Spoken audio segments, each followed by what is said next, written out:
And good evening. It is Sunday, June 7th. It is time for another episode of our show tonight featuring a very special guest. Nobody. Tonight it's just...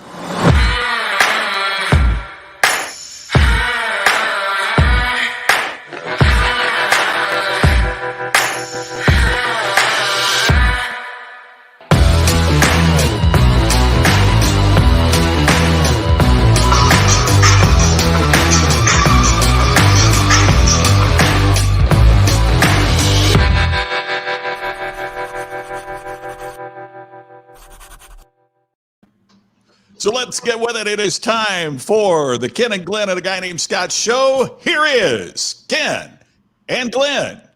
And yeah, me, a guy named Scott. Oh, we Wait a minute. We do have a special guest, don't we? Oh, yes, we do. We do. And I believe it is the famous surgeon, Dr. Morschauer. Dr. Morschauer, it's so good that you could join us tonight. Well, thank you.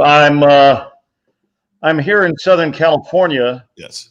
And was flown in for a handful of surgeries. I have been asked to do several personality transplants. And then while I'm here, I thought it would be a good idea to set aside a couple of key appointments for people that needed to have a sense of humor placed in them. Doctor, I'm curious, are you finding many patients throughout this area throughout the world that are in need to be a recipient of a humor transplant? Well, more than you would think, Scott. And it's initially disappointing, but then you feel, hey, I'm providing a service. And when I initially meet people, often they're boring. And then after I'm done with my scalpel, they're smiling, and more often than not, I'll even tell you this: they're laughing. Gotta love that. May I ask another question, Dr. Warshar? And that is that, typically if there's a heart transplant, you take the heart from someone who is deceased and you transplant that into someone else. I'm wondering, where do you find humor donors in the world? Well, let me shed some light on that misnomer, Scott, because the heart transplant donors are not always deceased. Some of your more expensive hearts are coming from people that are still very much alive. But it costs a pretty penny to get a fresh heart like that. And with this, what was your original question? I got a little carried away. Where do you find humor donors? Well, I find most of them at the Comedy Store on Sunset Boulevard. And how is LA right now, by the way? Well, Dr. Morschauer, in the house. I'm glad to be here. We are in Los Angeles, California. It is the first plane I have been on in 3 months. And I got to tell you, the other day before we left, we wanted to have some cash on us because we just didn't know. We didn't know what we're going to run into. And so far, we've actually run into a couple of places that were cash only. I kid you not. One place even today was cash only. So I asked Carolyn to go by the bank, and she walked into the bank with a mask on, made a substantial withdrawal, and the police were not phoned. Now, that's the world we live in today. Wow. It's pretty incredible. No, that's California. No, that was in Texas. Oh, was it? Hey guys, how was your week? How's everything? Scott, you've been doing some killer shows, man. We've been enjoying watching them. Glenn, that means the world. I appreciate it. Thank you very much. Let's blow Scott's screen up. Look at the new studio, man. We're getting there. We're not 100% done, but we're getting there. So dude, that's looking great. Well, I just took that Ken Walsh course, and I'm just going through and following what I'm supposed to do, man. So I don't remember the part of the course where I said, make sure that your studio background looks better than mine. I don't remember that. But I do remember, I do remember on page 23 when you said, make sure that the backdrop is the nice soft pink. And I wanted to ask you, I was like, oh my salmon. God, that just It's makes salmon, no damn it. sense. It's salmon. It Sam. makes no sense. But now that I see it on Scott's wall, Oh. it makes tremendous sense because Oh. it sounds like the man would have compassion and heart and Yes. tenderness. Oh my God. Oh, Karen Toddy says, come visit Temecula while you're out here. Karen, Love we are Temecula. actually on a move. We're moving here, we're moving from here. And so we're gathering up a bunch of our goods and moving them back to Texas because there's just not as much production going on here. And the series that I'm doing is in Atlanta anyway. And we just decided to make this move. So we are buckled down, working hard. And I took a 90-minute break from our work at the house to be available for the show. Scott and Ken, how are your weeks this week? I love what Robert Brooker just said. And Robert, you're exactly right. I love it. That's awesome. My week was awesome, man. My week was incredible. Today was good too. I just put a post up a little bit ago saying today I only had to block 2 people today. It was a great day. Is that below the national average, or It's below my average. copy that? I failed to bring my Yeti mic with me, Scott, so I felt a little naked without it. I was just thinking the people he's blocking are probably the people I'm clicking to come on. Oh no, Oh, that's come on. funny. The people that I'm blocking are going to his show. No, they're not. No, look, I blocked some. I don't even know how, like, I thought I knew everything there was to know about social media, and somehow people are going in and they're able to start a business page and automatically add all their friends as liking their business page and following their business page. And I'm like, I don't even know you, dude. No, like, you're not forcing me to like your business page. So I blocked him. Charles Coachman, my pal, says, thanks for blocking me, Ken Walls. I didn't block Charles. We're starting a new club, the Blocked by Ken Club. Yeah. Yeah, that's not exactly an exclusive club, by the way. It's growing bigger and bigger all the time. It grows Hey, daily. you know what? We can make a killing charging dues on that, don't you think?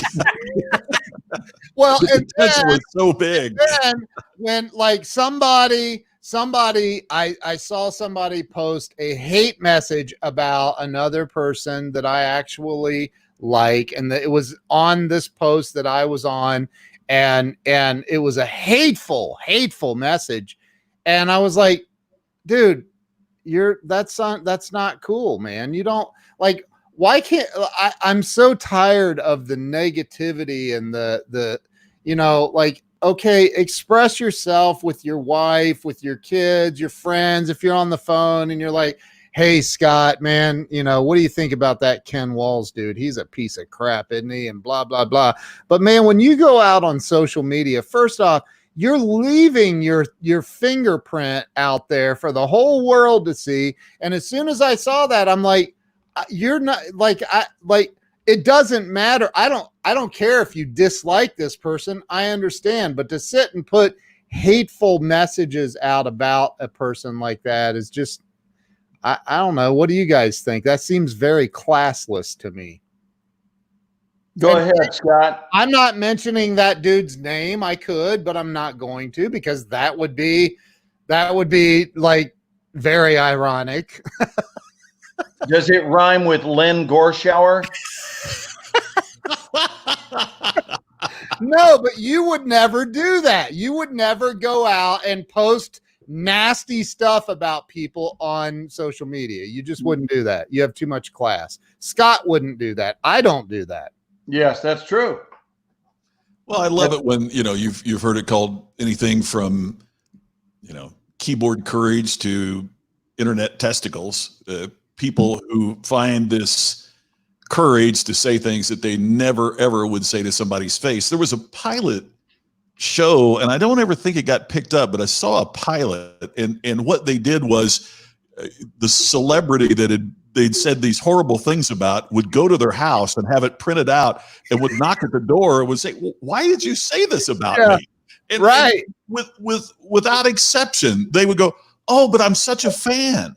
Right. What? Why did you post that? And people, Glenn, you probably heard me talk about it this week. There was a thing on Twitter, and it's a terrible video. It's this bicyclist on a trail that sees a mother and daughter, and the daughter has signs about. Oh no, I have not seen it. You haven't seen it?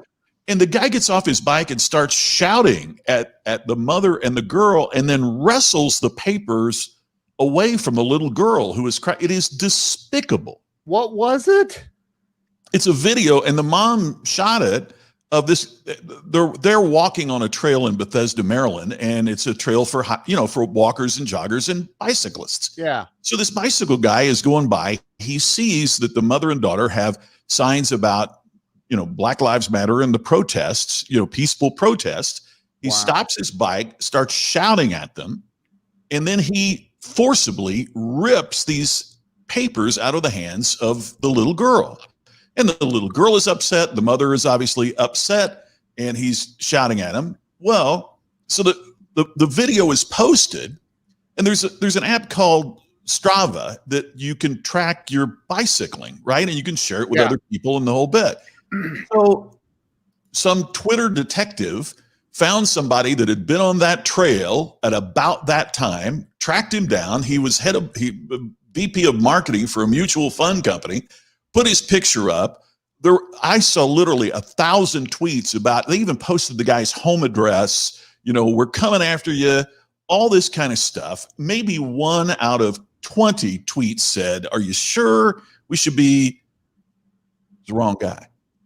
Oh my God. The problem was his bike ride was the day before this happened. And it's a very popular trail. Wrong guy. Well, misidentification can be hugely problematic depending on the severity of the offense. Yeah. And so here's, people were writing his boss saying, you need to fire this racist. You need to, and just the venom was unbelievable. And it was the wrong guy. And thankfully they did find the guy. The guy's been arrested and charged with assault.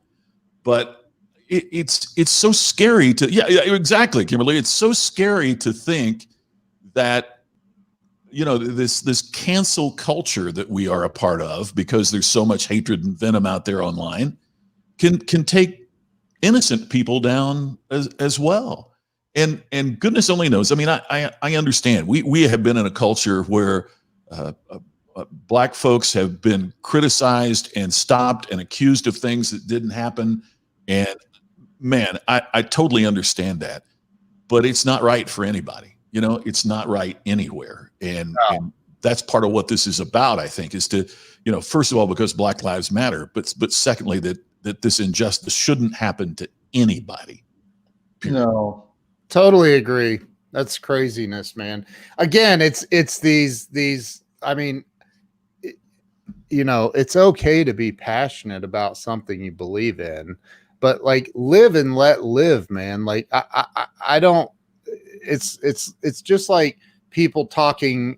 We won't talk about what we were discussing before the beginning of the show, but the one comment that you mentioned, Scott, and it's like, I think that people have a tendency of looking for reasons to be offended, especially when emotions are running high, like they have been here in the last,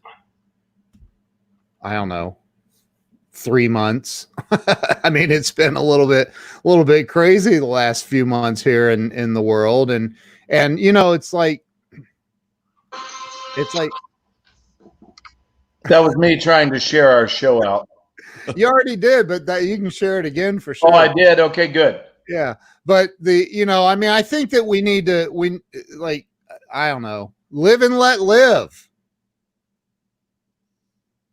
This is some dead air time here. Or is this a dramatic pause that we're I doing? was taking a dramatic pause because what I'm getting ready to say is really meaningful, and I like to ramp up into it with a great degree of silence. Okay.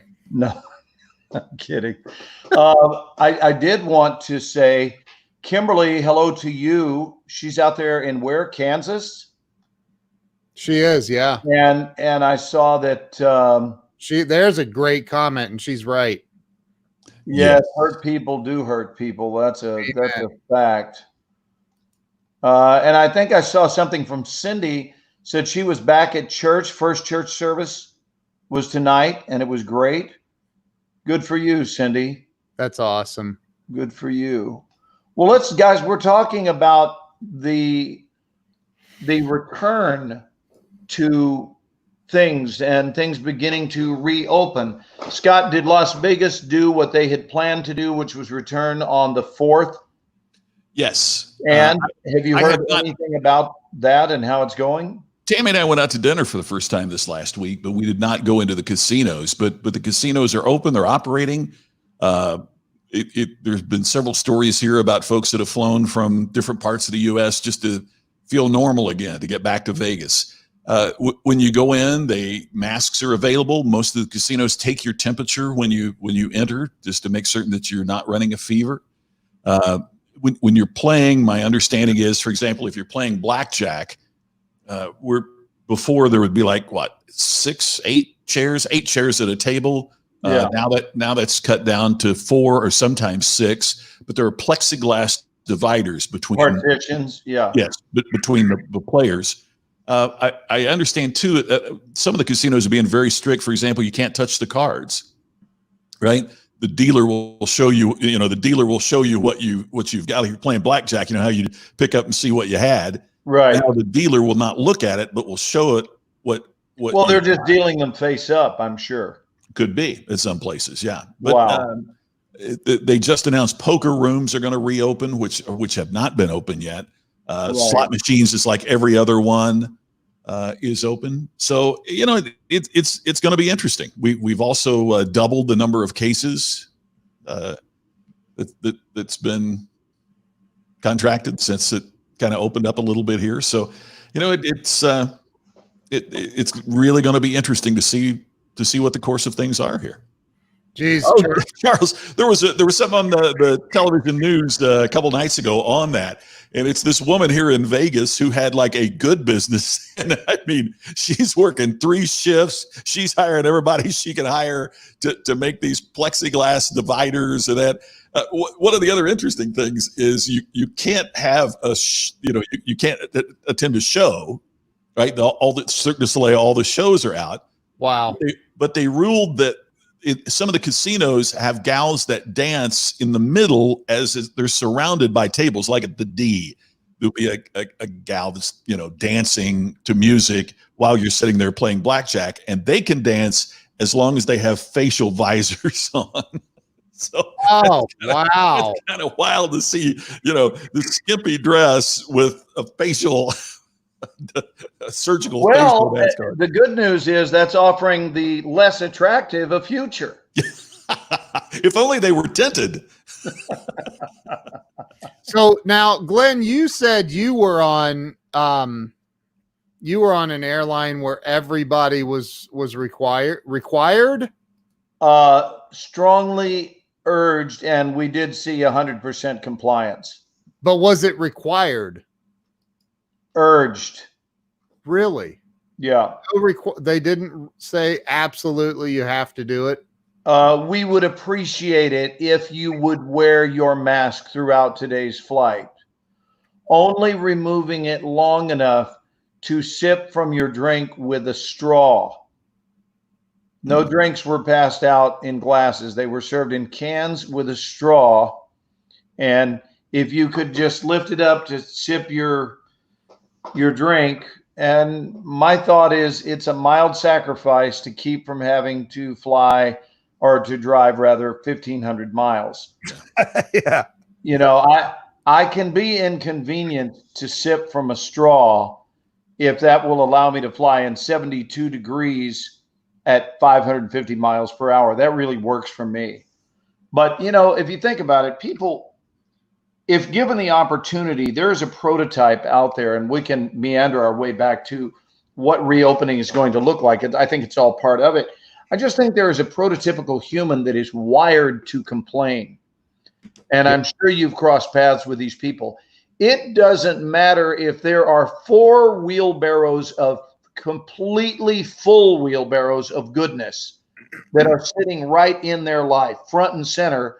They will notice the 5th wheelbarrow for the one thing that is not even wrong, but their perception of it is askew.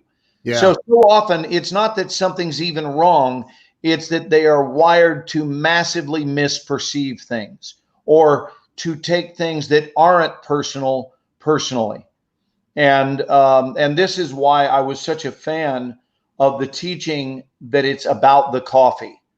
Because if you really can isolate matters to be what they appear to be, and be about the one thing and not start reading in all of these other layers that were never intended.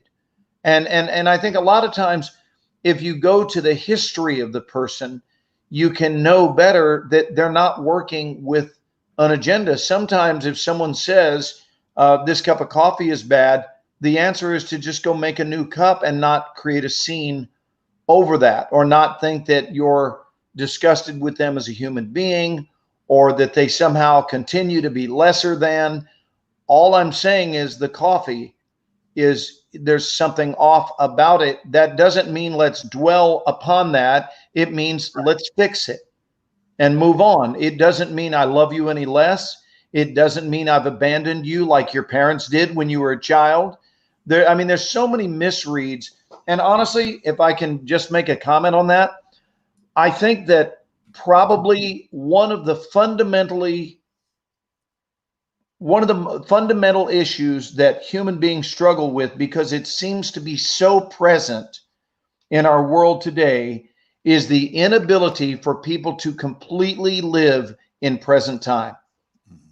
And that they're dragging the pains of yesterday, and more often than not, it's not even yesterday as much as it's yesteryear, into the moment, and ruining a perfectly good moment because you've got unhealed aspects of you that are polluting the newness of today. And today wants so desperately, if I may speak on behalf of today wants nothing more than to give itself to us as a gift, fresh and new, to be experienced as such, to be reveled in, to be marveled over, and to be celebrated. I really believe that. No, I didn't just read some feel-good book. I've had that belief my entire life, that today just wants so desperately to be today. Today does not want to be yesterday. It wants to be today. And it wants us to be lighter and happier and healthier and more richly connected. It wants all of those things, yet such a large percentage of our society insist upon opening their eyes in the morning, and the first conscious act is to cue up the music from yesteryear. And I've seen it ruin lives. I've seen it ruin lives with my own family systems. And I've certainly seen it as a wellness coach. I've seen it destroy lives across the board, of every skin color, of every income level, of every age group. The inability to reside in the here and now is something that creates problems for human beings. And I'm devoted to play my part to whatever extent I'm able to be a difference-making, a game-changing difference maker in people's lives. Megan Watson just said, I'm going to leave you up there by yourself for a minute. Well, can you read this out loud, Ken? It highlights the importance of needing to educate our children about subconscious programming, meditation, and energy healing. Subconscious programming creates merry-go-rounds in the mind. Groundhog Day. Beautiful. Amen. So true. Beautiful, Megan. Beautiful. You're spot on, dude. Like that, we get so caught up in and not just like our own events that occurred, but other people's. And the book Secrets of the Millionaire Mind by T. Harv Eker, amazing book talks about the, how we're programmed as humans to have this money belief system. And then the book, The Four Agreements, Don Miguel Ruiz talks about the programming of the human. And so we have all of these thoughts that are going on. We're looking at the world through glasses that somebody else put on us. And so, maybe your mother was always looking for a reason to be pissed off and offended, and you're around that your entire life. Well, guess what? You're probably going to grow up with some similar characteristics to what you were brought up with. Would you agree with that?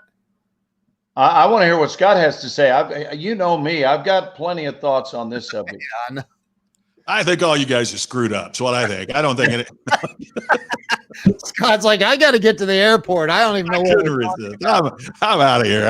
What do you guys know? I track so much with what you're saying. I love it, and it's so true. It's Glenn, with your vast experience as an actor, I bet it's similar to my experience as a speaker. And then in my early days as a speaker, if there were 100 people in the audience and they gave me their evaluations after the event, 97 of them might be great evaluations, and there were 3 that would just rip me to shreds.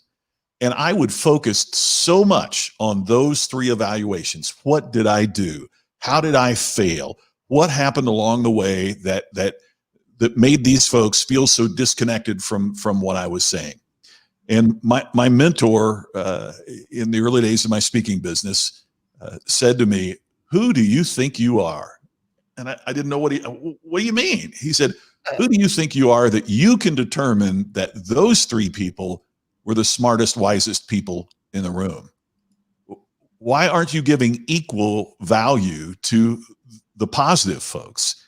And it really struck me that a lot of times when there is negativity, it's the old thing we used to say in TV news: if it bleeds, it leads, because it's the bad news that people want to tune into. And we have to get beyond that. And, we're not going to change the culture. We can't wave a magic wand and make it any different, but we can take responsibility for ourselves and for the way that we think, and how we may need to reprogram our conscious and subconscious mind, because we can be people of intention. We are people of intention. And my intention is that I'm going to be positive, and my intention is to try to influence others in a positive manner. And if other people don't respond to that, it's the late great Jim Rohn that we talked about with Kyle Wilson a few weeks ago.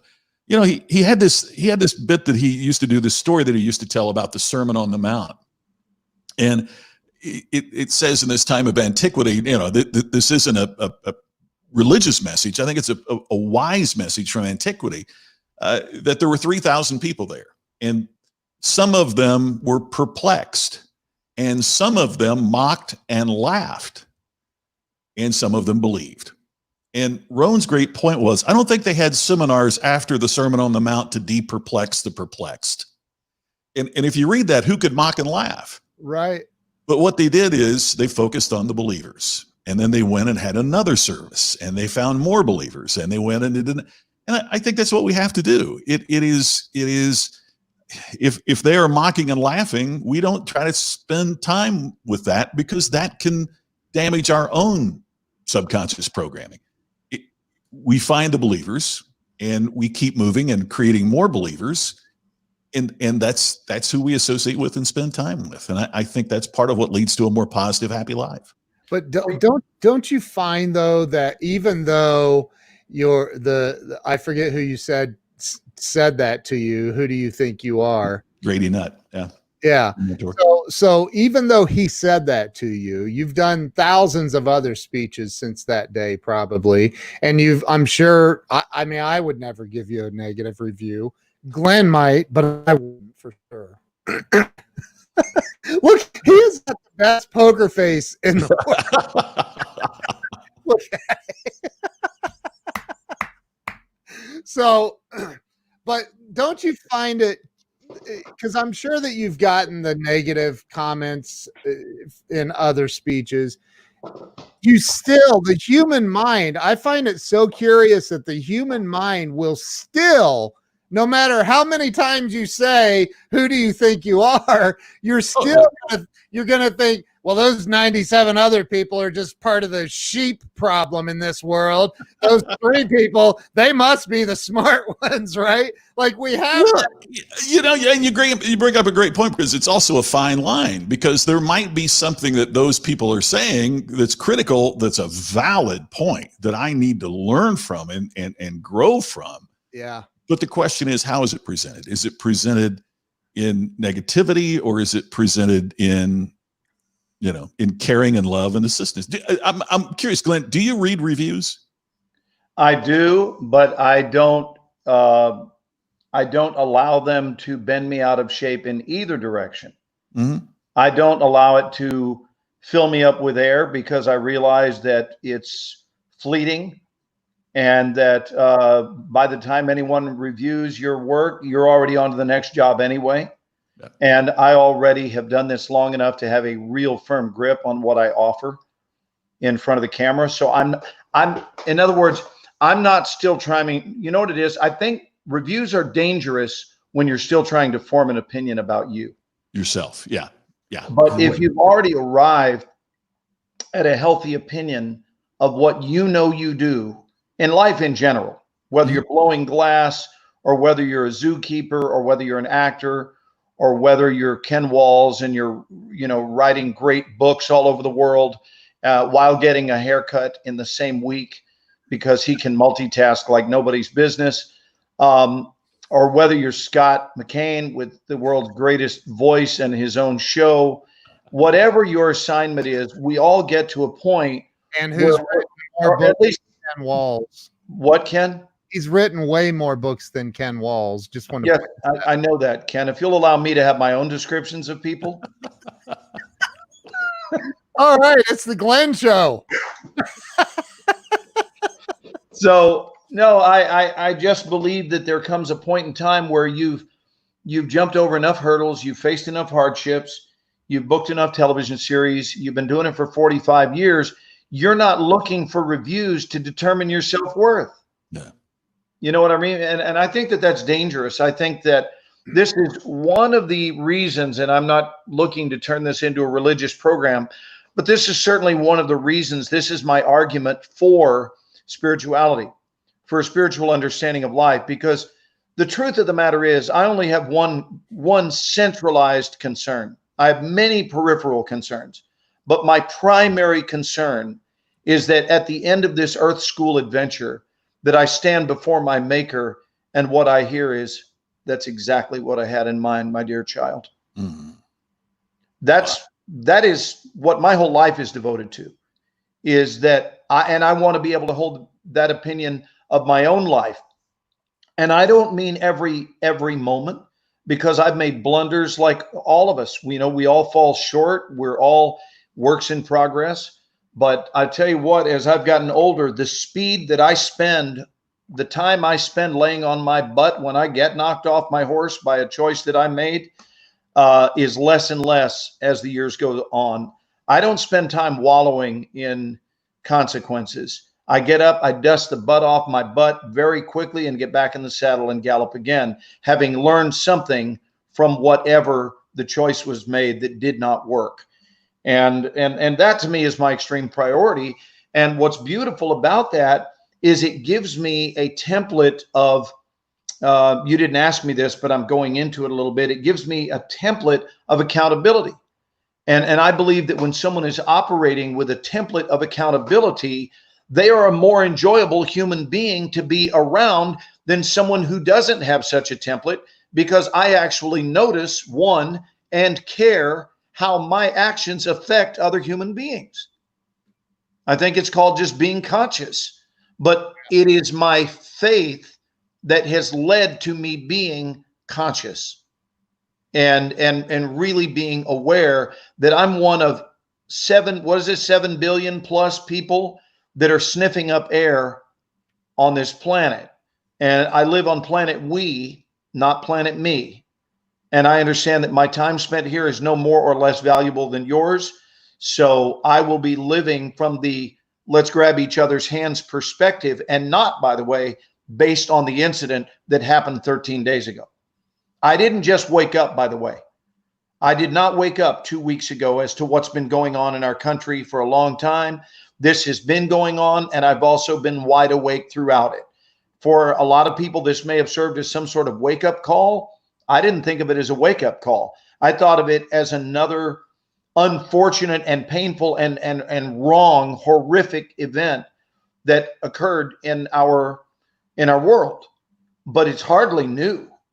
It's been going on a long time, and our job is to, no matter what, do you know that most things, I don't know if all things, but most things can be fixed by just adding more love.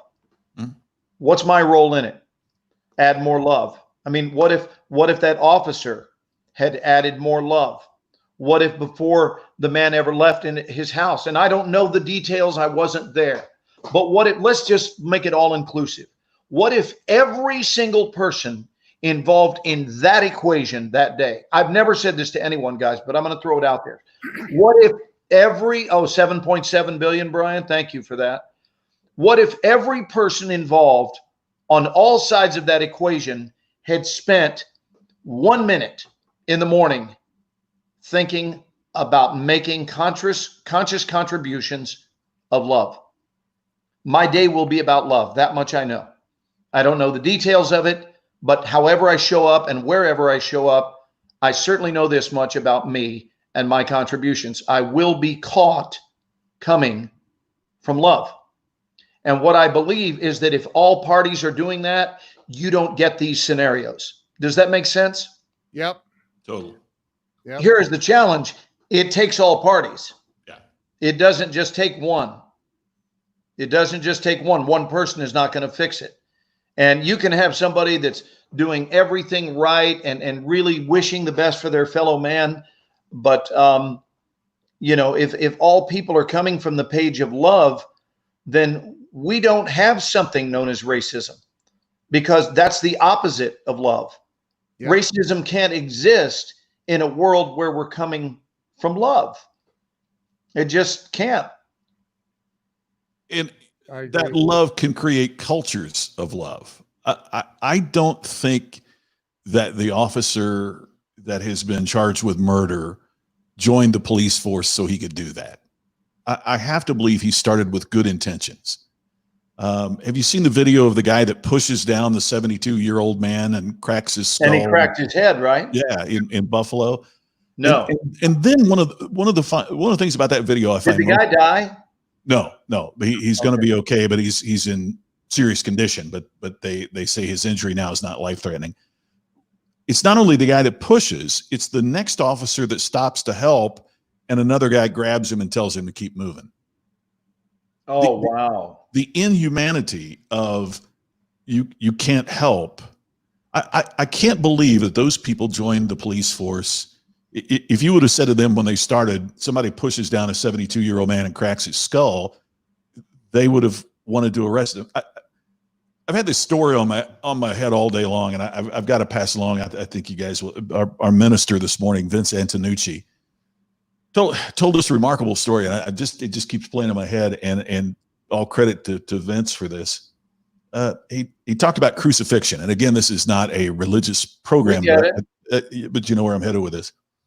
And he says the way you die from crucifixion is not because your hands and feet are nailed to something. The way that you die through crucifixion is that your body gets in a position where it crushes your diaphragm and you can't inhale. And so you suffocate. A slow and painful suffocation is what made crucifixion so difficult. And so he said this morning, it is not beyond the realm of possibility that one of the last thoughts of Jesus Christ was, I can't breathe. I just sat there. I just thought that was one of the most powerful stories, given what's going on that I've heard. And maybe, perhaps, that's why. And Glenn, I totally agree. This isn't new. but it may be a tipping point that those who weren't actively talking about this or talking to their Black friends and neighbors about it, and that maybe it's a point where the pendulum has swung so far that enough good people will say, this cannot stand. This is it. You know. Do you remember when I chimed in to your show? I guess it was yesterday, and I talked about OODA. Yes. Observe, orient, decide, act. So let's look at just that for just a moment. Yeah. We observe to start with. Before we start acting and reacting and even responding, we just observe. And then we orient to that which we've observed. Well, if love is what we stand for, we orient differently. Yeah. Let me say that one more time. If love is what we stand for, if love is what we stand for, we orient not only differently, but I'm going to be bold in my word selection. We orient better. And that's not even a cutting edge concept. That's just the truth about love. You're going to orient better. And then from that healthier place of orientation, we decide, which means we will be making a better decision. And I've never seen a better lens through which we look at life. I've never seen a better lens than the lens that questions the following and says, what would love do? As long as we route, whenever there is some kind of disagreement, whenever there is some kind of crossroads, if we get into a fork, you know, we got to a fork in the road and we're trying to make a decision, if we start and end with, what would love do? Then if you abide by that, think about how many guys hey, Ken, can you go back to all 3 pages when you get a minute? Whenever you can. I just want to look at both your faces when I say this. Imagine if you are committed to what would love do. Imagine how many pages are ripped out of your playbook of options that are lesser than. They are removed. Why? Because it isn't love. That's not what love would do. That's what ego would do. Mm-hmm. Yeah. That's what control would do. Aha, here we are on page 75. That's what manipulation would do. That's what diminishing another human being would do, page 93. And all of a sudden, you're tearing pages out of the life options book in droves because you realize it is those pages that have never served anybody. And no, by the way, I am not doing a rehearsed talk. I've never even talked about this exact set of words. These are just feelings that are coming out of me. And the problem is we leave ourselves a wide margin of options other than love. Yeah. And if it's real simple, if you give yourself an out in life, you're going to take it. If you give yourself an out. So if you're saying, well, yeah, I'm mostly about love, but I'd like to at least reserve 20%. Give or take, let's just call it 20%. I'd like to reserve 20% for ugly. Then don't think you're not going to utilize that 20%. You know, my friend Garrett Gunderson made such a beautiful point. One of these unforgettable life lessons many years ago when he said, I can prove to you that 90%, you remember we used to get 90s. We'd get an A when we scored a 90, right, on our tests and whatnot as kids. And he said, I want to prove to you that 90%, being in the 90 percentile sucks. He said, would you agree? I know we get an A for that, but I'm going to prove to you that 90 percentile is really not worth an A. He said, take your significant other out to dinner tonight. Take her out to the most expensive place there is, or him. The most expensive place there is, tablecloths, wine, roses, candles, the whole shebang, very expensive, 5-star, 6 stars if they give it, the best there is in town. And when your partner leans across the table and says, honey, you know, it's not our anniversary. And you go, I'm aware of that. And they say, and it's not my birthday. I'm aware of that. And it's not Valentine's Day. Did you get a raise I don't know about? And you say, no, not at all. And she says, well, then what's with this incredibly fancy, expensive meal on what seems to be a random day? And you say, aha. It's not a random day. We've been together a long time, and I wanted you to know that tonight Tonight, I'm doing all I can to show you that I am absolutely 90% committed to this relationship. Love it. Now, that's a powerful life lesson. I love it. Because you guys know as well as I do, they'd have no interest in hearing about the 90, but they want to know right now about that 10. Right. I mean, that's a great life lesson. It's a great one. So let me tell you this, gentlemen, if I may, I've expanded the lesson. Thank you, Garrett Gunderson, for giving me that great launch pad. Here's what I've expanded the lesson to teach us. He's talking about your significant other. What if? Are you guys prepared to play the what if game? Yeah. Sure. What if your significant other is your life sitting at the dinner table with you? Not your wife, your life. And your life is looking, saying, talk to me about that 10.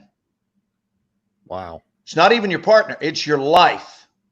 And your life is saying, you know what? I think your 90% commitment sucks as much as your wife did. Jeez. Right? She says it sucks. And I'm here to tell you that it sucks. Because how can you be, for example, 90% committed to your health? What else are you 90% committed to? I mean, it's just a great question. I'm not being fiery here. I'm just saying, if you are 90% committed, then don't be surprised if your results are marginal. Yep. It's true. I'm giggling because a year ago in Australia for a speech I was doing for Volkswagen, I sat there and I listened to the meeting, and one guy got up and said, well, sales are relatively increasing, kind of flat, but they're relatively increasing. And the CFO got up and said, well, the economy is relatively good. And, and everything was, well, compared to other years, it's relatively. And I said, hey, great. Everything is. So go home and tell your wife that while you were in Brisbane away for 3 nights, you were relatively faithful. Right. Yeah. And by the way, you can relax, honey, because I'm relatively committed. I'm relatively committed to this, and I couldn't agree more. I mean, it's we got to call it what it is, and it's 100%. It is, Glenn. That is so brilliant. It is 100%. That's what we have to be. Do you guys know who Jesse Itzler is? I don't. Jesse Itzler is the co-founder of a company called Marquis Jets, and he ended up Marquis Jets. Yeah, he sold his company to Warren Buffett. His wife, Jesse's wife, is Sarah Blakely, the founder of Spanx. Yeah. And they are billionaires with a B. And they're Hey, Ken, can you hold on one second? Honey, is our jet a Marquis? It's our jet. I'm not sure what no, they're like net jets. They were like net jets. So I don't have a jet, but I'm wearing Spanx right now. So right. So they're, if you guys follow them on Instagram, watch their stories. They're two of the coolest, just down to earth, coolest people on the planet. And Jesse is they're speakers, and Jesse in his talk, he talks about when he had David Goggins, the baddest man on the planet. David Goggins lived with them for 30 days. He paid David Goggins to come and whip his ass into shape for 30 days. And he said, so we go down the first day, and Goggins like, all right, we're going to start to see how many pull-ups you can do. And Jesse does he's like, so of course I rip off 100 real quick and go, okay, what's next? And he goes, I'm kidding. I didn't rip off 100. He said, I ripped off about 6. And I'm like, okay, woo, I'm done. And, let's move on to the next thing. And Goggins said, no, you're not done until I say you're done. And Goggins was a Navy SEAL, Glenn, if you don't know who he is. David Goggins, he's unbelievable. The guy's story is unbelievable. But he says and Jesse's like, he goes, so I get back up there and I do 3 more and then I let go. And I'm like, I can't do anymore. And Goggins said something at this point to him that forever changed his life. And it changed mine when I heard it. And that is, the human body like when you think you're done, like I have nothing left in the tank, this is it, I'm finished. Goggins said to Jesse, you've only reached about 40% of what you're actually capable of.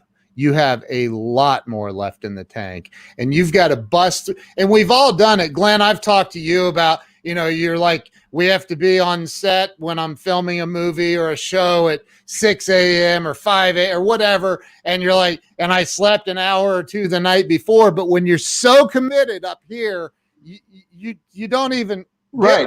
And here's the deal. When you get to set, what happened before it no longer exists. Right. It doesn't matter that you got 3 hours, because the minute you start thinking about the 3 hours, you're gone. Right. Right. You're gone. It's time to just move on. Put it this way. How many hockey players do you know that think about skating during the game? They don't think about skating. They skate. And you know what? If they focus on skating, somebody cross-checks them into the boards. So you have to be aware. By the way, this moment is for my actors that watch our show. Ready? This is an actor finding his light. There it is. there it is. There's an actor finding his light. That's so funny. Okay. I want to get over here. We've got strange sunlight coming through. That's a little better, isn't it? My buddy Phil Jones, who is a phenomenal speaker and an incredible young man, does this thing in every speech. And he said, okay, he said, there's a quick example. And he's talking about something completely different, but this great. He said, everybody raise your hand as high as you can. In the audience, raises his, no, I mean higher. And without fail, everybody goes another 5 inches up. And he said, wait a minute. I said, raise your hand as high as you can. You shouldn't be able to raise it any higher. It's to your point, Glenn. It's spot on, man. It's so true. We think, oh, I've done all I can do. No, you haven't. No, you might have done all that you choose to do, but you haven't done all that you can. And what would you be capable of if your adrenal gland assisted you? Right. What would you do if someone's life depended on it? Would you agree with me that your performance might have gone up several notches if an actual life depended on it? And invariably people say, well, yeah. And you're going, okay. Then what's with the safeguard? What's with the built-in ceiling to it? And one of our affirmations is no limitations. And I know originally we were going to spend some time talking about us going back and the world opening back up. And what is it looking like? I mean, for 3 months, I didn't travel. And I take on average a couple of flights a week. So I fly 3 or 4 times a week, and to go from that schedule to not at all for 3 months is quite different. And who knew the last flight that I got off of, that the next flight I would board 3 months later, I would be donning a mask, as would every other passenger. And that was on that flight. Last year, I mean, the previous year, I was Global Services on United, Executive Platinum on American, and Diamond on Delta. I was flying so much. And tell our audience again what Delta stands for, Scott. Delays every landing through Atlanta. Don't expect luggage to arrive. Didn't even leave the airport. Don't ever land there again. Driving every loyal traveler away. Thank you. That is awesome. I love it. Have you taken any time to produce similar acronyms for other airlines? I need to do that. As a matter of fact, the last one came when a woman came up, and it was the meeting was for people to work for the company, but they could also bring a spouse, partner, somebody with them to the event. So this woman comes up and she introduced herself, very kind, and she said, loved your speech. Yeah. And she said, I don't work for the company. My husband has worked for the company for a long time. But she said, I just had to tell you, you missed one. Oh, what was it? Oh, wait, what are you talking about? She said, no, the Delta. She said, I'm a Delta flight attendant. And I thought, ruh-roh, I'm in trouble. And she said, no, you missed a good one, driving every loyal traveler away. And so I got that one from a Delta flight attendant who passed it along, having fun with it. Now, And there's a sense of My humor. nephew is a Delta pilot, and he may be watching. So we're just joking, Dustin. And that's a sense of humor is what she had to come up. And rather than saying, I'm so offended by what you said about my airline, she said, hey, you missed one, because she knew it was in fun. She knew it was in humor.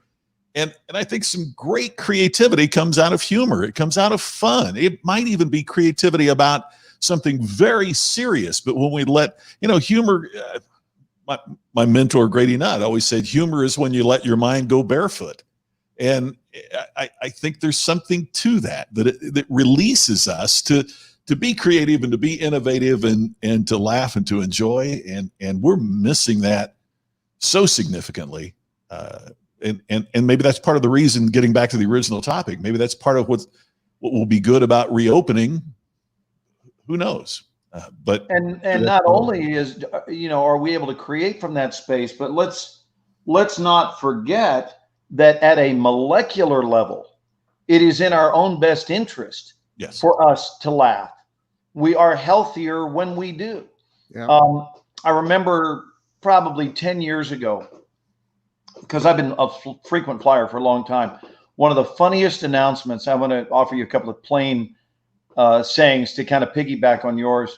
But there was an announcement from a flight attendant who was announcing that in the event of severe turbulence, or in the event of a loss of pressure, loss of cabin pressure, that the oxygen masks would deploy, and that there was one per seat. So if you are a mother who is traveling with two small children, one of whom is seated in your lap, please know that for those two seats, there will only be one oxygen mask per, and she's talking about 3 people. She said, so what I would encourage is for you to put on your own mask, then look at your 2 children and choose the one that has the most potential. and she actually said that. She didn't just think it. Choose the one that has the most potential. And I thought that was hilarious. Now, this week, some of the funniest stuff I ever hear on planes is said.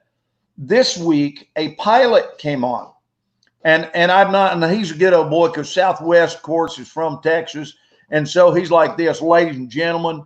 He goes, we're on our flight out to Phoenix today, because we had to change planes. They got rid of their nonstop into Burbank. We didn't want to deal with LAX.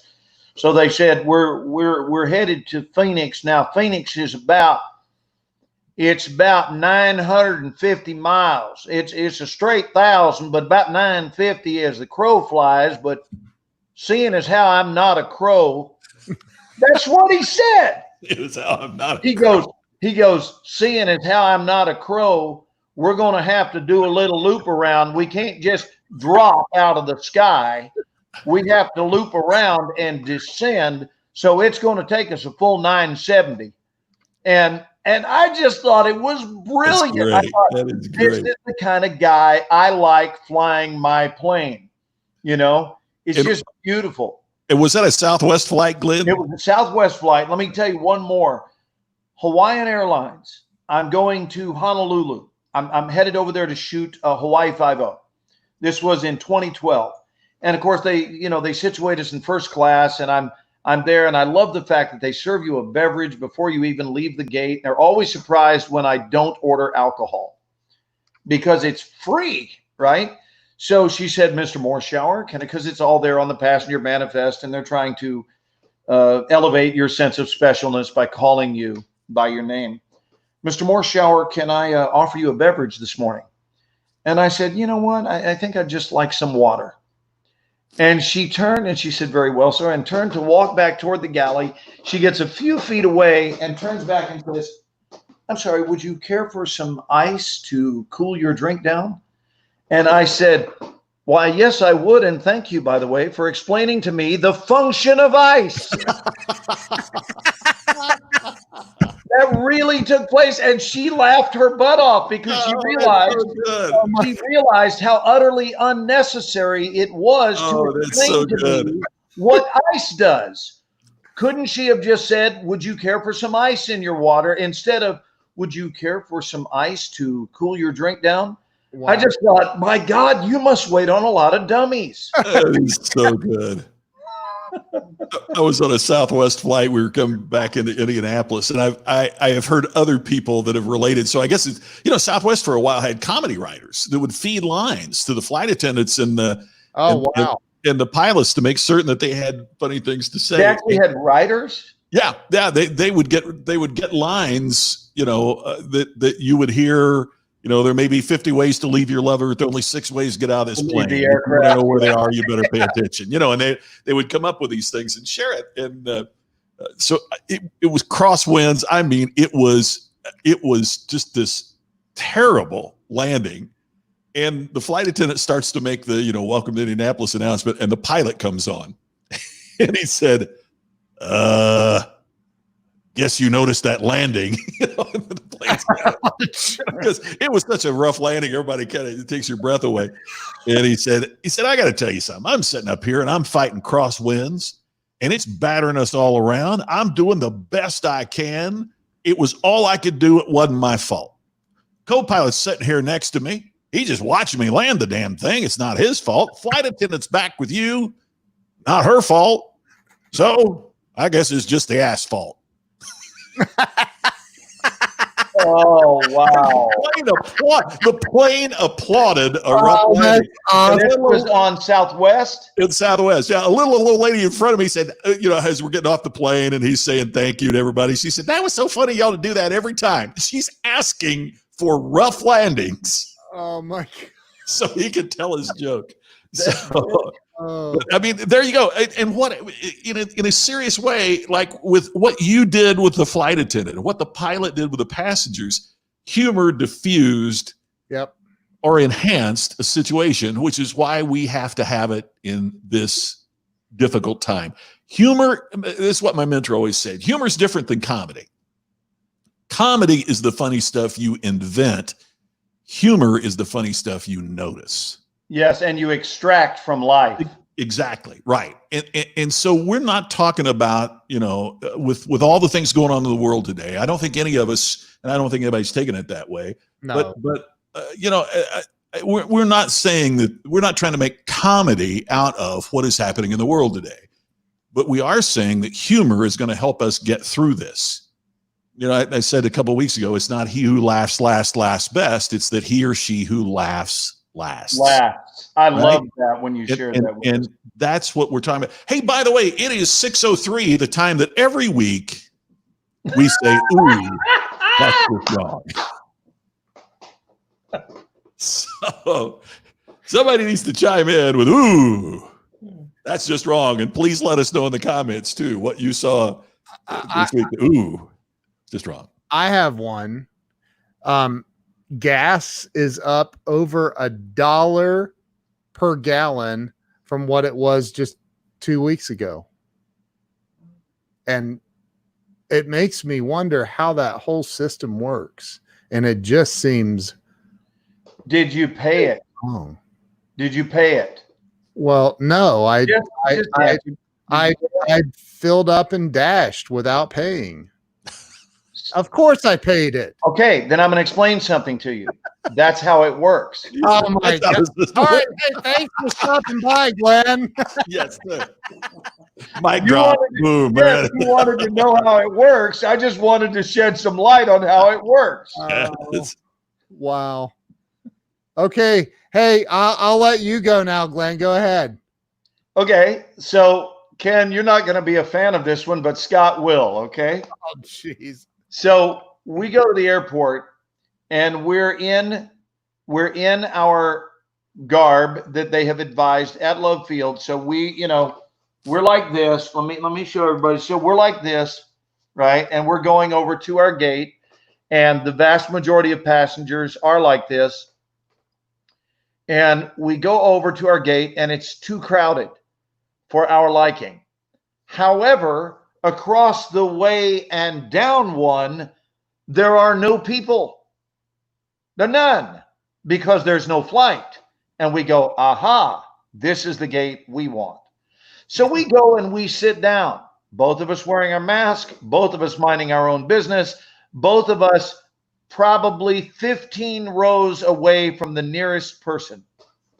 Enter a man not wearing a mask who comes over and finds the seat next to me. Oh my God. I'm talking about a space of, there's nobody within 50 feet of where we are, and he sits down maskless next to me. Now, here's what's weird. At this point, I don't even care if he has a friggin' mask. What classroom did you fail to attend that says, I mean, are you the same guy who goes into a movie theater that only has one other person in it and you go and you sit next to them? I think that's just wrong. What if James makes a great point. I mean, Glenn, you are a movie star. But when I wear this, nobody knows that I played Aaron Pierce on 24. Everybody recognizes that. No, they do airline. I have not been stopped even one time with this mask on, especially when I travel, because when I travel, I sound like this. And so it never produces, it's just not a problem. Anyway, no, that's not James makes another really good point, because Thank you, James. is wrong when that happens. Like, yeah, no, I just thought that was wrong. It's like he had multiple empty rows to sit on, and he came and sat next to me. And of course, we took our only defense against it. We got up and we moved. But as we were moving, I looked over at Carolyn and I said, I know what I'm going to bring up on the "ooh, that's just wrong" portion of the show. So the good news is that whenever stuff like this happens, now it goes right into the storage bin for what I'm going to share on Sunday evenings. What was yours, Scott? Did you have one?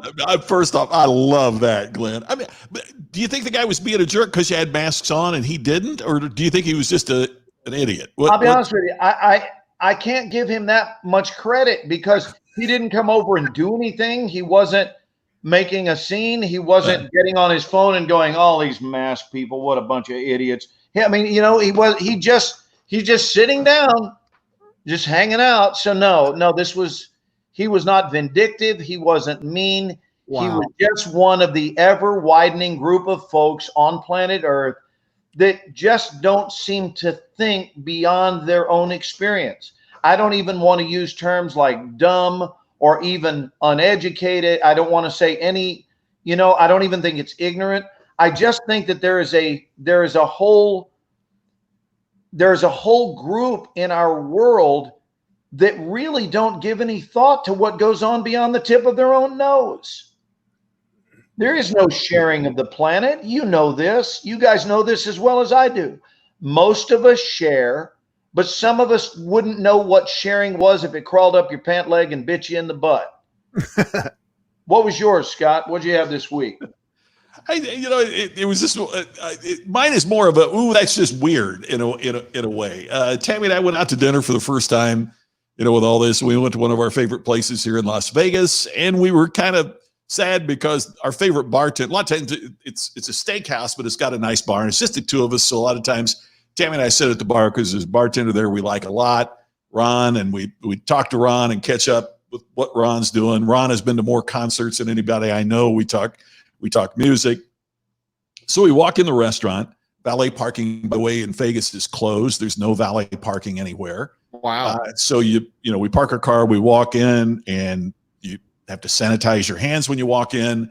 And both the manager of the restaurant and the hostess have their masks on. Everybody in the restaurant has identical masks on. After you've sanitized your hand, then they take you to your seat. They hand you paper menus so they can throw them away so that no one, the next diner isn't touching what you've touched. The waiter, it's so weird because it makes you realize how much of the customer experience is based on facial expressions, right? Oh, we're glad to see you. Well, we're glad to see. I mean, you can't it's different. So the waiter serves us with mask and gloves, and the people that run the food out, mask and gloves, and everybody's got masks and gloves, and then the hand sanitizer at the table that you're supposed to keep using. And we go out and you're supposed to sanitize before you go back out to your car, and everything has been so sterile. And we're about to walk out, and our favorite bartender comes in with his wife to eat, and he sees us. Hey, so good to see you guys. And we all hug each other. And we realized, wait a minute, because he wasn't wearing a mask because he was there as a customer, not at work there, and we don't have masks on. And so all of this that we've been through, then here just instantly we're hugging each other. Great to see you, and slobbering all over each other about how glad we are to be out of the house. And I thought, oh, that's just right. Well, would you like a healthy assessment of that moment? Please. I happen to believe, and I'm not joking, I happen to believe that if you are a careful practitioner, if you just are, you'll produce more often than not favorable results. And I happen to believe, this is a spiritual belief, by the way, I happen to believe that every so often we're granted an override. I know this is not something that would hold up medically, so I said it's a spiritual belief. But I believe, for example, if you were so overjoyed that you love someone, I happen to believe that probably for that 10 seconds, your body was generating excessive immunity, not immunity, but yeah, well, I guess endorphins, yeah. Whatever it needs to create out of its immune system, that you were somehow shielded in that moment. I'm not going to say that if you elongate your time in it, that's in your best interest, but I happen to hold that belief. But you do bring up an interesting point, Scott, that I think has a lot to do with, and I'm only using it as kind of a launching point, but it seems that maybe there is something to be said about what habits do any of us have that are busy undoing other habits, as just a thought that isn't even about the virus.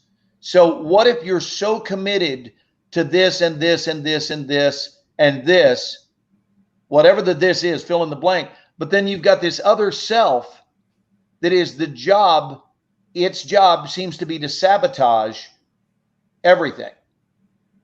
And if you've got a self within you that cancels out the good works of the other selves, what is the point of the two selves if one's job is to eradicate the other? Just in general, because I've noticed that this is a big complaint of human beings, is that they've got this sabotage self that's out of control, that seems to thrive in destroying the efforts, their intrinsic efforts of goodness. Hopefully this is landing and makes some degree of sense, but it in some ways it's similar to what I'm drawing a blank. Stephen Pressman talks about the resistance, that there is a force out there that is a resistance. And when we try to create art, or when we try to change, there's always this resistance, whether it's the little voice that says that we can't, or whatever, that we have to conquer. But we never conquer it permanently. We acknowledge that it's there, which helps us in our fight. Because as long as we acknowledge it's the resistance, or it's the bad habit, or the bad self, or the bad aspect, his point was, when we're conscious of that, then we can more easily put it in its place. When we think that's really us that's talking to ourselves, is when it does hold us back, and when it does prevent growth and change. And I've always kind of liked that analogy, because it seems like anytime you try something new, there is this little, well, is it really worth it? Or you can't do that, or whatever, that when you understand, hey, that's normal, that's natural, I'm going to put you in your place, and I'm not going to listen to you because that's not the real me, that you're able to move forward a little more easily. I'm just thinking about the drill instructor who comes up and says, now, son, I want you to dig a hole. And when you're done with it, I want you to fill it back up. And you're thinking, what's the point of that? And when you start, he just looks and says, don't even think about asking me a question. And so I'm wondering about the existence of selves, where one self's job is to dig a hole, but then there's another one that comes and fills it right back up. Yeah. Or we can go skyward. There's one self's job that builds a high rise, and the other self that can't wait to come knock it down. Yeah. And I think at some point, in order to be healthy, people have to have a meeting of all their selves and elect. This is what I give in my coaching to my students, and elect the speaker. Who's in charge? Yeah. Who's in charge. And that speaker gets say-so over how much stage time each self has. And before it grants them stage time, it says, what are you here to do? Because if you're here to destroy, you're not welcome. Right? And really break down your own personality that much to where you get to know all aspects of yourself, because I've never met one human being in my lifetime that had one self. I've never met that person. Right. We all have many, many aspects. We are all multidimensional, but in our evolution, I think the goal is not to make all selves alike one another at all, but for all selves to unite and have a unified cooperative relationship and collaborative with one another. They can be vastly different. I know we all have selves that could sit in a room and even debate with one another. And that's fine. I like that I have selves in me that can debate. But what I'm not okay with having is a self in me that ever destroys what something else in me is trying to achieve. Yeah. I'm not a fan of that. And as I've gotten older, that is something I've put a lot of time and effort into healing. Yeah. In my own life and in the lives of people who ask for such help, Yeah. By the way, to Charles that asked the question, yes, that is the author of The War of Art. Stephen Pressfield, is that right? Mm-hmm. So what about the, I haven't heard or seen, of course I don't watch the news. But what about there's got to be massive amounts of, new COVID cases coming out from all of the protests, because they've been literally on top of each other. Like, you would think that based on statistical data that the COVID numbers are going to just. But I thought, Ken, you were saying earlier today that has not happened. I haven't heard that it has. Oh, you just haven't heard. Okay. No.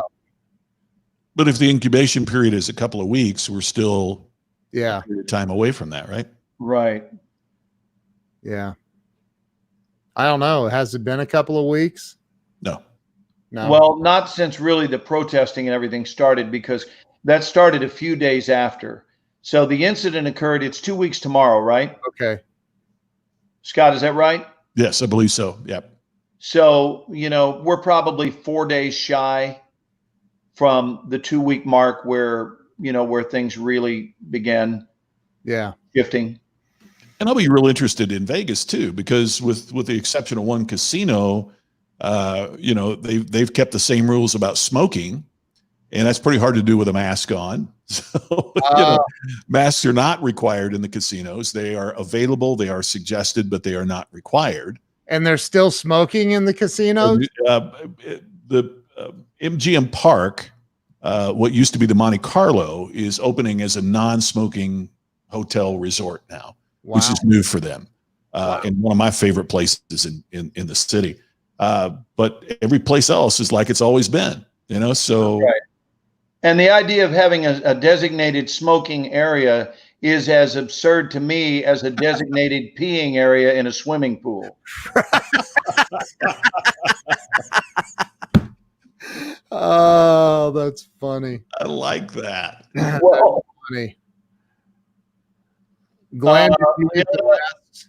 I have not, but I'm not in Texas right now. So I'm sure they'll be waiting for me when I get back. I'm in California. As Wow. evidenced by the light outdoors here. Sunlight at 8:20. You would be in Dallas right now, right? So. Yeah, so it's just now getting to where it's sunset in Dallas, and you're already pitch black in Ohio, Ken. I don't know. I have my windows blacked out, so I don't have. So you're still hiding from government officials. That's great. Yes. No, it's because the sunlight in these 10-foot windows I have in my office, the sunlight is just it. No, it's not good. So I have to draw these big drapes over here. I Buying thought that, Glenn, I'm not sure I'm buying that. Yeah. And I was going to say, now I better understand that why over the last 3 months of shows from time to time I see you going. It's the helicopters. It's the helicopters. Ken, I was going to say, I did not think this show was good for your participation in the witness relocation program. But I know. it's your call, pal. I know. So you know, different name than I knew you by here in Vegas, but that's it's old. I understand we do have to go back, but I want to say this to our audience. Don't go back blindly. Go back carefully. Go back consciously. Go back by all means, but go back wisely. Don't assume. This is, I tell you what, just in general, probably a really rotten time to be making assumptions. Yeah. About anything. So do what seems to be in not only your best interest, but in your neighbor's best interest. And I would strongly encourage, if I may just ask you from my heart, you guys have been really faithful viewers and we appreciate you so much. Don't make needing to know someone your criteria as to whether or not you will show them love and concern. Don't make needing to know them a requirement, but instead just recognize we're all part of this master plan. Whether we get it or don't get it, we're still a part of this master plan, and we got to care for each other. We just got to care for each other. We got to be courteous. And so that person you don't know who's seated over there at gate 7, on some other level, if you treat them like they are your own flesh and blood, or a dear cherished friend, would there be a difference in your dealings? And I dream of a world where there wouldn't be. I really do. And maybe that makes me an extreme optimist, but I dream of a world where people are kind as a way of life, and that actually it comes to a point where that doesn't even require special effort, where it's the natural order of things. It's like, of course I would do that. Like holding a door, for example, for someone. Is that really something that we can say takes effort? I mean, you have to be intentional, but how friggin' difficult is it to open a door for somebody? And, you know, I got to tell you, on a very fun note, it's fun to open a door when the person has not walked into what I call the 6-foot agreement zone. Right. Like when they're out 15 feet away and you see them coming and you hold the door like you're a self-appointed doorman, and they look at you when they pass by like this. Yeah. Yeah. And it's like, and they go, well, you didn't have to do that. And you're going, sure I did. And then I go, otherwise, I love to say this, guys. I love to go, sure I did. When they go, you didn't have to do that, I go, sure I did. How else would I have had a chance to say hello to you? And then they usually run away, which is great. Give, grow, gain begins with the give in all things. Ooh, Sam Snead, I like that. Yeah, absolutely. Yeah. Give, grow, gain. Love that. That's what life's about, giving and helping others. I had someone follow a teaching that was close to that with me years ago, which was give, romaine, or no. What is it called? What is the Oh, I can't. You know, I should. Romaine is lettuce, but there's Rogaine for hair. That's what I meant. Give Rogaine. Give Rogaine. Thank you, Scott. I blew the joke. I like that. I haven't heard that. Give Rogaine. But I guess if you give romaine, you're still giving health, right? Yes. Right. Or is that the lettuce they had a recall on? Oh, romaine is what they use in a Caesar salad, right? So I don't know. I think they had a recall. They I don't know. Too. I'm not sure, but I think you're right. A Caesar salad sounds really good right now. did we have because I always know at 25 after the hour we talk about something beautiful we saw, right? Don't we, do. Scott? It's time once again. Every week at 25 after, right before we sign off, we talk about something beautiful. So let's talk about what you saw this week that was beautiful. Who's going first? Go, Ken. Me and my family leaving to go on vacation in Florida on the beach. That's beautiful. When's that happening? This week. Is it? I didn't know that, Ken. Oh wow. Yeah. Getting out of here for a while. So yeah. To go have fun on the beach in the sun. Sounds like fun. Yeah, it should be. Destin, Florida, the most beautiful beaches in the world. Gorgeous beach. Yes. I mean, in the United States, hands down. I think. I don't know. I've seen a lot of beaches. Yeah. For me, it was watching people unite this week across our country, because I know that the vast majority of them, their hearts are in the right place. They come from peace, and they want peace, and they want fair treatment. And when I say the they I'm referring to is the human race. And to see non-blacks out campaigning on behalf of their black brethren, that touches my heart, right? So it's others saying, we're with you, not, hey, way to go for you. It's, we're with you. And that's as it should be. And that's beautiful. And to my knowledge, it is the looters that have caused the problems and not the protesters themselves. But, you know, you show me a situation of any ilk and I'll show you an opportunist. Yeah. So there's always going to be that element in life of those that are seeking to take advantage and to justify it with some sort of retaliatory logic. But the ones who are really out there standing for a cause, I applaud them. I truly do. Some beautiful things being posted here. What did Alan Skidmore say? We just returned from Myrtle Beach yesterday, and every night there was a beautiful moon over the Atlantic. Life is somewhat returning to normal there. We had a great week. That's and awesome. I'm going to guess that the moon never really gave a damn about what we were going through. And that was kind of getting to what I was going to talk about, Glenn. I posted a picture on Facebook last night of the beautiful moon. Did you see that? It just, oh my God. That was, oh, the one that was showing through your trees in your backyard? yeah. Yeah. I just looked up, but the other thing while I was standing back there, because it was a beautiful night, and you know, you look up and you see a star, and I think of as a kid looking at the Big Dipper, and I thought one of the things I remember in science class is the teacher talking about light years, and that when you see a star, the light as it hits your eyes as we stand here is not the light immediately leaving that star. It traveled a distance to get here. light years. It's light years. And the light year is how far it takes traveling at the speed of light to get somewhere. So I thought, I wonder how far.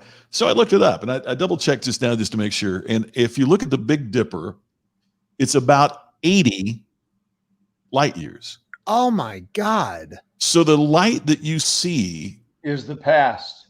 yes, it Oh. left that star before we were born. Wow.